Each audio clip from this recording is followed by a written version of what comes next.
മുയൽ കിങ്ങിണിയായ ഒരു കായുണ്ടായിരുന്നു. അവിടെ ഒരു മൃഗങ്ങൾ താമസിച്ചിരുന്നു. അഹങ്കാരിയായ ഒരു മുയലുണ്ടായിരുന്നു. മുയൽ എല്ലാവരും വെല്ലുവിളിച്ചു.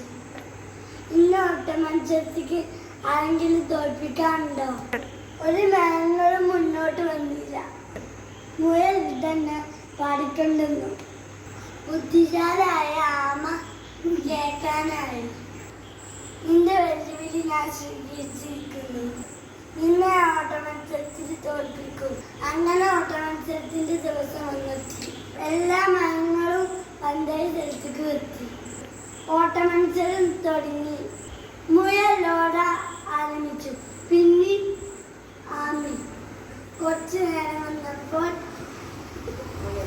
മുയൽ തിരിഞ്ഞു നോക്കി. ആമ പതിയെ വരുന്നുണ്ടായിരുന്നു. ഇത് കണ്ട് മുയലിന് കുറച്ച് കഴിഞ്ഞിട്ട് ശ്രമിച്ചിട്ട് പോവാം. മുയൽ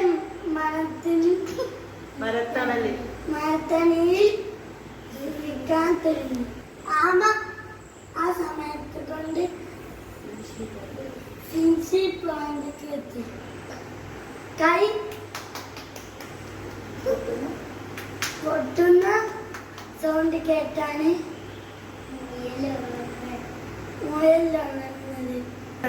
ഈ കഥ നമുക്ക് മനസ്സിലായത് അമിത വിശ്വാസം നല്ലതിനല്ല.